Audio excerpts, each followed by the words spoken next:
Monday morning. It's McCollum on Business. I'm Stephen McCollum, and for the next 30 minutes or so, I'm going to get you updated on what's happening around the business world. And if it's your Monday mornings going like ours is around the studio, we had a monitor fall off a wall and all sorts of fun stuff happen around here. So hopefully yours is getting off better. And of course, I'm Stephen McCollum, and for the next, I already told you, see what I mean? 30 minutes from now, we're going to end this show. We're going to get you updated on the market watch, stocks we're paying attention to, local and national stories you need to know. Before I screw up this intro even more, let's get into that market watch.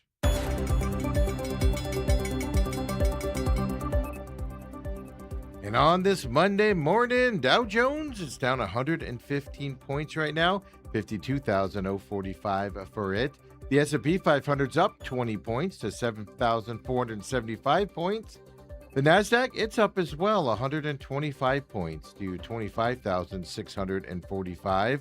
Then you got the Russell 2K, the small cap index, up 2 points, 29.59 for the Russell 2K here this morning. Bitcoin, well, look at this. Finding a home at the 64,000 level, 64,331. We say look at this because it's been low 60s for the last several weeks, even 59,000. Kind of touching on the 65,000. Well, starting this Monday morning, 64,325 for Bitcoin. Stocks we're paying attention to early this morning on this Monday. First one, well, we're going to look at it. It's been on the market for a little bit. SpaceX, 2.27% down here today. They announced, SpaceX did, that it's moving its launch attempt for its Starship rocket. Well, they're moving it to Thursday. The last attempt last week was aborted, issues with the engines at that time. So now, going off this Thursday, market doesn't like that news. 2.38% down here today for SpaceX. And then next up, let's talk a little food here. Ironically enough, the only food we're going to talk today, Domino's Pizza. Yep, they are on the market and doing well today, 3.10% up right now. They did report earnings and an earnings miss in the second quarter financial results. Remember, this has been the darling in this space the last couple of years compared to their counterparts like Pizza Hut, Papa John's, for instance. Well, earnings missed here for them. Domino's reported slightly better than expected revenue. The CEO of the company had meaningful order count growth in both its delivery and takeout business, but revenue was a disappointment. So Domino's, even with that, Domino's is up 3.41% here on this Monday. And then finally, an energy infrastructure company called Hut 8 Corp. They are up today big, 13.75%. They signed a 15-year lease with an existing customer, fully commercializing its 1 gigawatt Beacon Point data center. This is the one that's over in Texas that we've talked about a lot with what they designed there. The agreement, well, it totals $9.8 billion on top of it. So big money, big numbers, long-term lease, 13.56% up for Hut 8 Corp here on this Monday. Later on, when we come back and look at stocks, well, we're going to look at semiconductor stocks, advanced micro devices, Micron technology, and even Intel coming our way here shortly later on in the program. And now, lots of stuff, right? The war, bombings are continuing to happen. The U.S. is taking out strategic marks there in Iran. Iran's hitting Kuwait. So lots of question marks there. We'll have a gas story for you here in just a moment. That's obviously what the market is focused on here, in terms of watching that as well. So oil is the biggest concern. Oil is wavering out there. Chip makers, as I'll show you in a little bit, are rising today as well. Stocks are basically higher, except for the Dow Jones, kind of teetering at the negative side here today. But oil is what everybody's watching with the Strait of Hormuz issue that continues out there. Iran did come out and say this morning U.S. talks could be pursued based on national interests, meaning Iran's natural interests, meaning they're losing bridges and strategic bridges and things to that effect, which gas prices have eased a little bit today as well off of that news. And let me see if I can get really quick here. Sorry for the production, but the way the day's gone, let's try it and see what happens. Oil prices are lower today, and if you've driven around all weekend, like I was floored to see 419, 425 over the weekend for gas out there as well. So the Iran all of a sudden is worried about their national interests, right? As well. There's a, by the way, just a breaking news. There is a suspect in custody after an incendiary device was set off near New York City Immigration Court. The FBI is saying that this morning as well. So, just people trying to Reichel stop doing that stuff, people out there as well. International benchmark Brent crude. Um, 88.2 $88.23 per barrel this morning. Well, early in the session, it had been over $90 per barrel there. West Texas Intermediate crude, it was down 82.29, so $82.29 as well. So oil prices down with that news out there. So some good news on the market. So we'll focus on health issues. We'll talk about that in a second. But also, let's talk about things around companies here this morning on this Monday. Taylor Farms, never heard of it? Well, you've heard of it now. Yeah, they've actually expanded a voluntary recall of its iceberg lettuce. Yeah, because that is sourced from Central Mexico, and that is a potential link to the multi-state cyclospora outbreak, or explosive diarrhea disease, whichever one you want to go with. And sorry if you're eating breakfast, but we all know what we're talking about here. Yeah. Now, I did see the Food and Food and Drug Administration came out and said this is the source now. They started pulling it off the shelves and everything last week. Products with the potential to be contaminated with the parasite. They were shipped to 27 states. So over half the United States, right, as well out there. This is a California-based company, and it seems like the biggest hits were in the east and the eastern seaboard and the Midwest as well, like Florida, Pennsylvania, Illinois, New Jersey, Michigan. I know was a hard hit on this as well.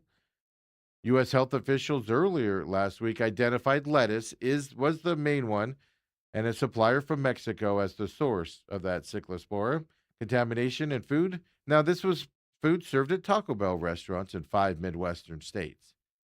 The Taylor Farms recall announced listed 25 shredded lettuce and even salad mix products sold under 8 different brand codes. Taylor Farms, of course, didn't, though they don't want to talk about it, so they didn't respond to anybody that asked. The recall products were shipped as recently as Thursday. They have Best By dates as late as August 3rd. If you live in those I know we have a lot of Illinois people, a few Michigan people, a lot of Illinois people that watch this program. So check your Best By dates out there as well. Even Cisco, the nation's largest food distributor, they halted distribution of all Taylor Farm iceberg lettuce products sourced from Mexico. They've already done that before this went and started happening, when it kind of, before it became public, they knew who it was. And everything. So destroy those items if you have them. Iceberg lettuce from Taylor Farms, folks. Get in on that. You do not want this, from what I was reading over the weekend as well, right? So we go from that crappy story to U.S. gas prices. Yeah, they jumped an average of $4 a gallon here this morning, on average. Now, obviously, the attacks are the reason why. So AAA gives us these numbers. The national average for a gallon of regular gasoline is now back to $4. The average price a year ago, it was $3.14 a gallon. And we were moving that way, even here in Arizona and Phoenix, where we were like $3.69, but we were moving that way until this latest blip back up. So it's a national average. So that means drivers in some states have been paying well over $4 a gallon for a while now. Obviously, other states will pay less.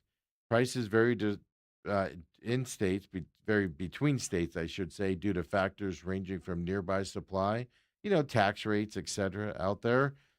So, and I saw this morning, at least out by my place, $4.19 per gallon is what we were looking at out there. So I didn't look down in this, or by the airport here where we are. I didn't look at those numbers here this morning, but generally it's a little bit higher, to be honest with you, out there. Here's a story, maybe a break for you. And I shop at Fry's, which is Kroger's out there. So I've noticed they have rolled back a lot of prices here recently as I've been shopping there. And if you are looking to stretch your grocery budget, well, and you shop at Walmart or anything like that, you might want to start paying attention to Kroger or Fry's, of course. Now, Fry's, well, Kroger, excuse me, had the cheapest store brand grocery basket in a new price comparison of four major U.S. grocery chains. So, this is a study from the Restaurant Furniture Plus. They compared the cost of 15 store brand essentials at Kroger, Walmart, Aldi, and Albertsons. So they looked at milk, bread, eggs, chicken breasts, spaghetti, canned beans, and baking items. Is what they looked at. Kroger ranked number one. Total basket cost $30. They had the lowest prices on 10 of the 15 items analyzed. That was more than any other retailer in the story, the other three besides them. Walmart did come in second. Basket total $30.95. Then Aldi was $33.15. And not a shocker here, Albertsons, Safeway, yeah, they're just outrageously expensive on everything they do. $35.58 for them out there as well. Now, Aldi's store brand dairy products stood out as a particularly strong value. The survey did not include the big heavyweights, right? Box stores like Costco, Trader Joe's, HEB, Piggly Wiggly, for those of you that have those in your areas. Trader Joe was excluded because it did not carry some items in the comparison, but Costco's bulk model made single item price comparisons difficult, obviously. You can't go with a dozen eggs, and you go to Costco, and then all of a sudden you get 3 dozen eggs, right? So Kroger, something to pay attention to. Fry's here in the Valley, Kroger elsewhere, and lots of chains out there elsewhere, wherever you're watching us in the country. And then Boeing, some more good news for Boeing out there. They're going to be allowed to take responsibility for certifying all of its 737 MAX and 787 planes starting this week. This all came from the FAA. The FAA said that after months of review, the agency decided that Boeing's final safety checks on its planes, well, they're good enough to ensure that they are airworthy. Since September, Boeing and the agency had been taking weekly turns performing the safety checks that are required before aircraft are cleared for delivery and declared safe to fly. The FAA did come out on that Friday press conference. They said the plane maker and government inspectors were both issuing similar findings as they issued airworthiness certificates. If you remember, federal regulators, they took full control over the 737 MAX approvals back in 2019. That was because of those two crashes that were blamed on new software system that Boeing had developed for the aircraft. Those are the Indonesia one, I believe it was, Air India, I believe, but the two crashes on that end of the world. So FAA ended the company's right to self-certify 787 Dreamliners back in 2022, well, because of production quality issues off their line. Government inspectors, they will continue to oversee Boeing's factories, but they said they will now be able to focus more on finding and addressing potential defects earlier in the manufacturing process instead of focusing on the later stage side of it. Boeing said it would continue working to improve safety as well. We hope so, right? They have one job out there to deal with. Hey, a judge on Friday, the lawsuits are never going to end on this merger, and we'll have to see what happens with it. But a judge on Friday did decline to issue a ruling from the bench. This is all regarding California's request for a temporary restraining order around the Paramount's Skydance's planned takeover of Warner Brothers Discovery. Yeah. The states, there's 12 states suing. California's leading the charge. And they wanted a ruling from the bench to kind of put it on hold. Judge said, no, I will not be doing that.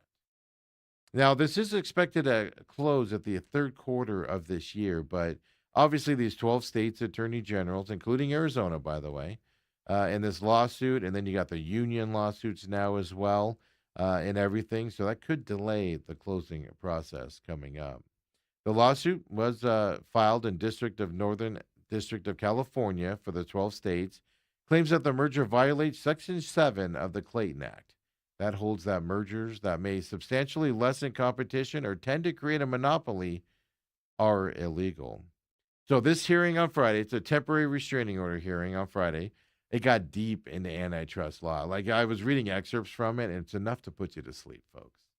Paramount argued that the merger would actually increase competition.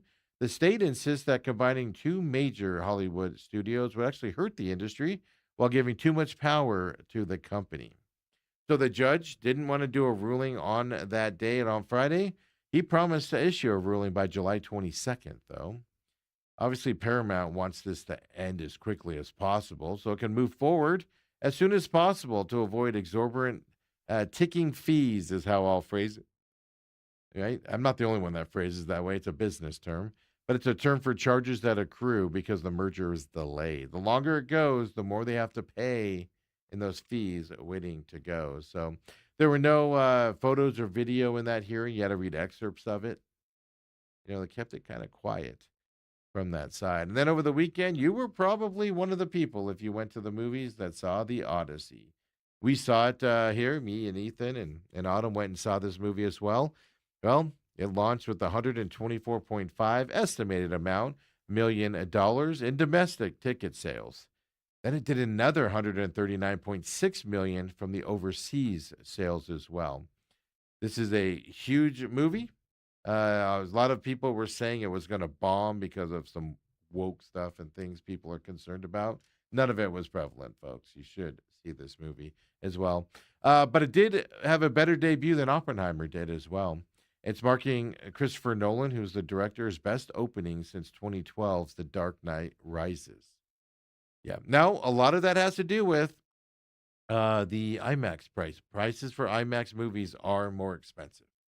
And we saw it in a regular IMAX, not the 70 millimeter down at Arizona Mills, because that's sold out to like middle of August, I think, or something ridiculous like that.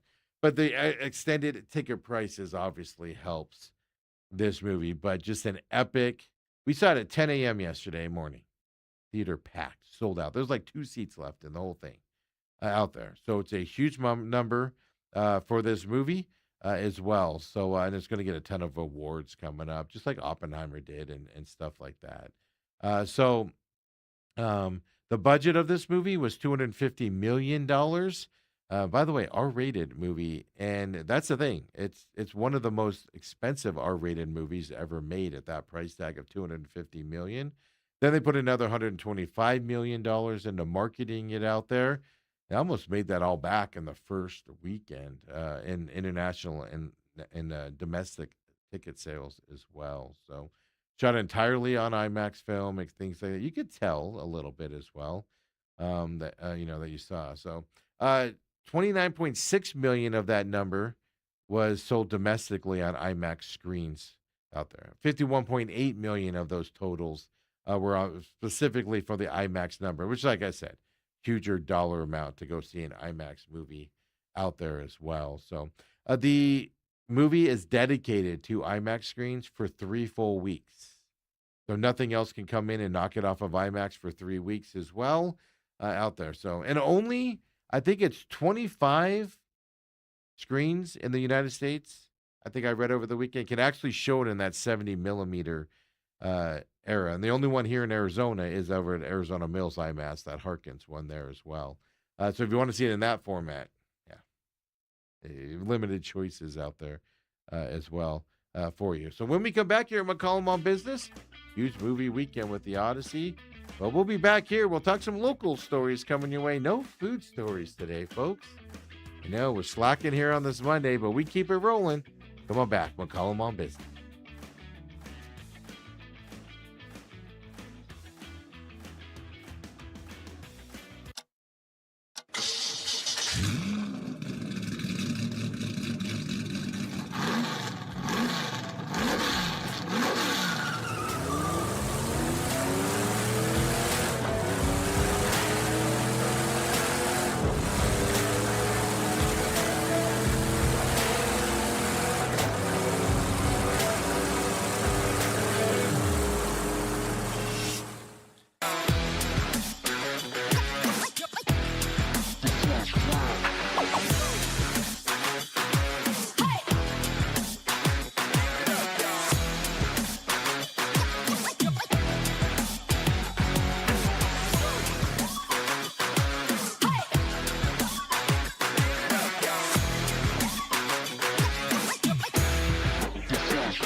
And we're back here, McCollum All Business Monday morning. Woo, working through it all and keeping it rolling here on this Monday. Run through all the headaches and pain and get it going here on this Monday, folks out there. And as they say, of course, in the immortal movie and the greatest movie of all time, somebody's got a case of the Mondays. Yeah, school's starting. Like Chandler started last week. Queen Creek starting this week. I'm not sure who else is starting here for high school and regular schools out there. So a lot of stress getting your kids to school and everything. Like I kind of had to deal with this morning as well with one high schooler left out there. And so if you're dealing with that, if you're not, when you got another sometime, I know Gilbert's, I think next week is when that starts, the Gilbert district. So take deep breaths, parents. Time to go. And if you're too excited to get your kid out there for school, get them out of the house. I get that too out there as well. So don't forget all of our programming here on YouTube. Geesh, gotta get my brain on right here. On a YouTube, TME Media AZ is where you can find all of our programming, except for the Real Matrix. That's over at Rumble. Rumble.com/user/TME Media is where you can find the Real Matrix. New episode was out last weekend on energy. The last two episodes, the last 2 weeks, education and then energy. Interesting shows to watch, to say the least. Now, catch those on Rumble, of course, and every Friday at noon, new episodes come out for you. Of course, not just on Rumble, but also on the free podcast system is where you can listen to those shows as well. Just search The Real Matrix Angry Patriot. It pops right up on your favorite podcasting systems, Apple, Google, Spotify, iHeart, Podchaser, whichever place you listen to your podcasts at. Rumble, YouTube as well. And as soon as we get done here, of course, we're live on YouTube every morning at 7 a.m. Join us live. Join the chat if you'd like. And if not, well, just watch us. If you can't watch us because you're getting ready for work, you're driving to work, and you can't listen to us, well, catch us on demand later in the day. It goes up on demand as soon as we're done here on YouTube. Takes 20 minutes or so to get put up onto YouTube, or 30 minutes, depending on it. And then we go live right into the main event, 8 to 10 a.m. Well, we have I guess we could say a part-timer might be back today. We'll see if Dale Hellestrade returns here at 8 o'clock. Of course, catch us live here on YouTube at TME Media. As soon as we're done with that at 10 o'clock, we put it up on YouTube as well as on Rumble. Free podcast system for all of our shows, including the Pit Stop.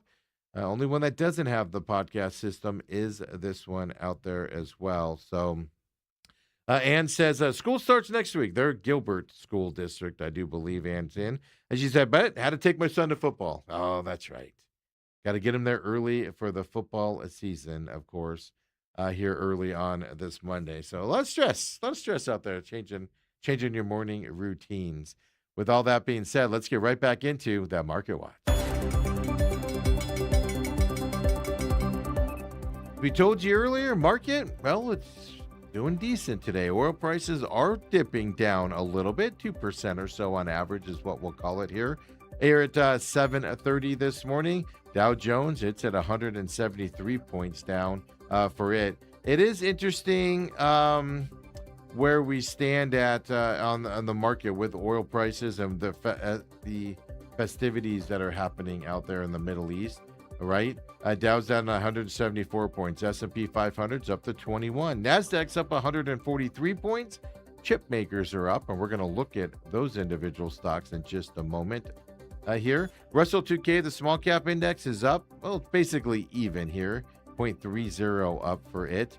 Right now, Bitcoin, well, it's down 328 today, but kind of found this little snuggle home at 64,357 for Bitcoin here today. Oil prices are still down as well. AMD came out and announced Helios. They launched Helios, I should say. Now it's first rack AI system to rival NVIDIA chips out there. Microsoft is a buyer of these Helios stock, which is why we're looking at Advanced Micro Devices here this morning.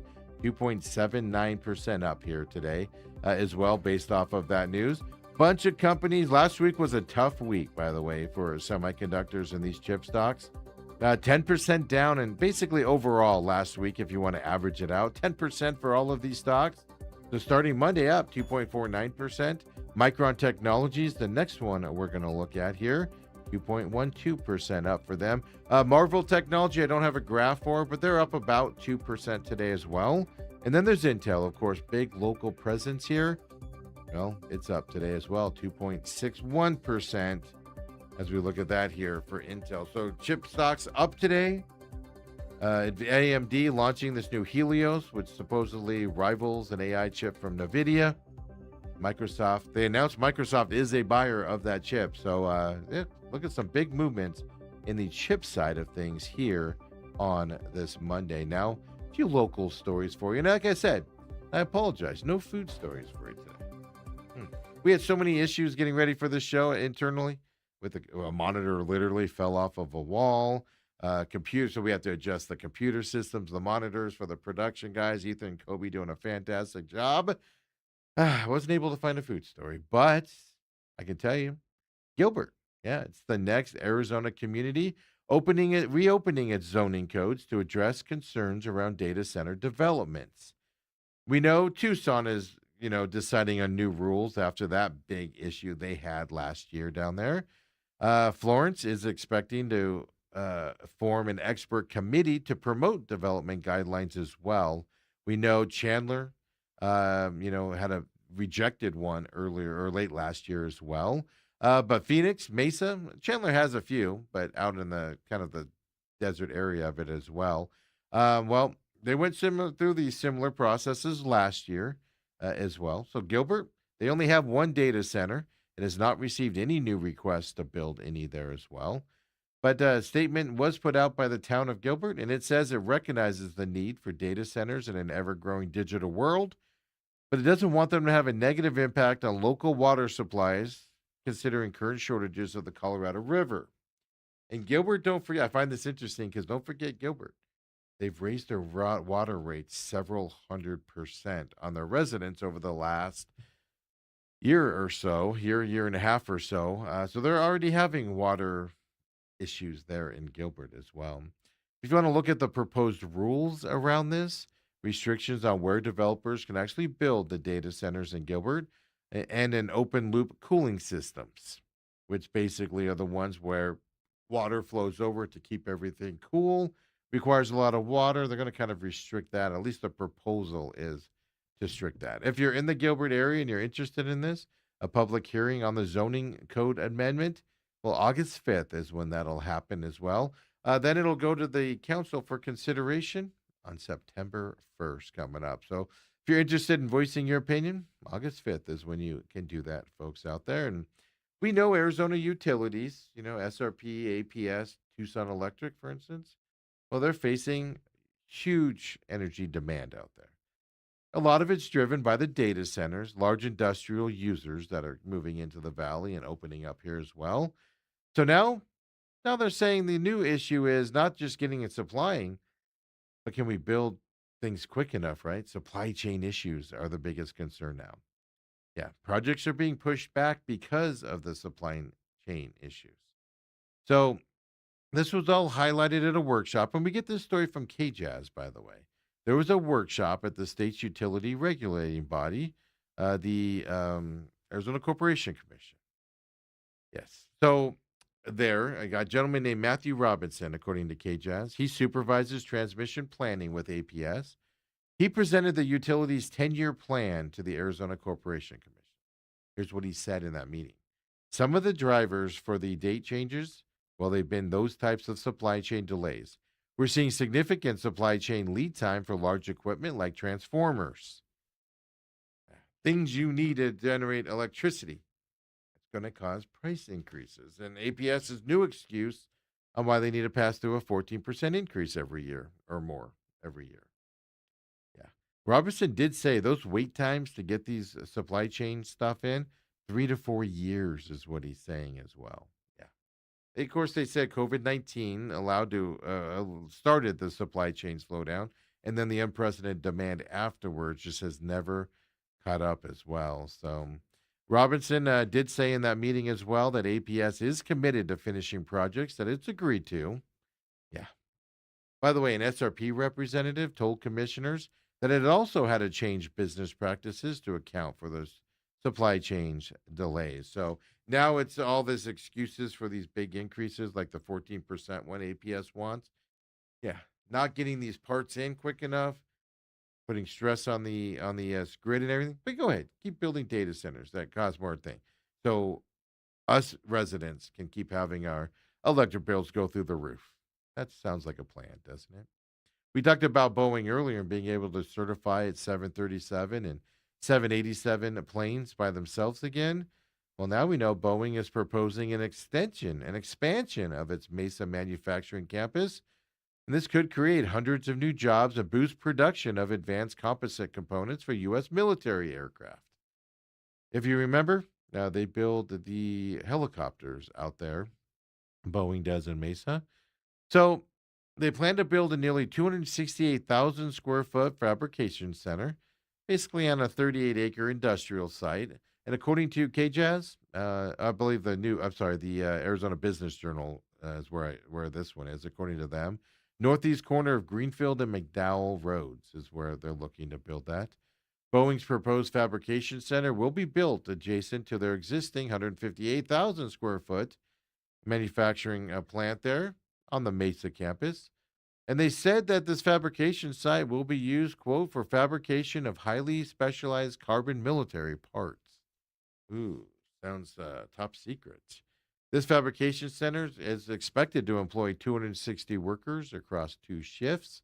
The company's existing manufacturing facility employs about 240 people, so doubling the amount of workers that Boeing will have in Mesa. They go and build this fabrication plant out there as well. So, folks, I appreciate you joining us. I know we are up a little bit late today, and I apologize for that. Ethan says, school starts next month for me. Yeah, colleges always start a little bit later. End of August for him there. So take deep breaths, parents. Get your kids to school or enjoy your last week or so of vacation as well before it gets started and everything. And we'll see you tomorrow, folks. 7 a.m. live here at YouTube, PME Media AZ. And then, of course, we're going to roll right into the main event, 8 to 10 a.m. We'll see if the part-timer, Dale Hellestrade, does show up today after his multiple. Seems like he's gone on vacation every week this summer. We'll have to take a look at that. Come on back, for lots to talk about there on the sports world as well. Live 8 to 10. If you can't watch it live, catch us on demand as well. See you over there, folks. Have a great Monday.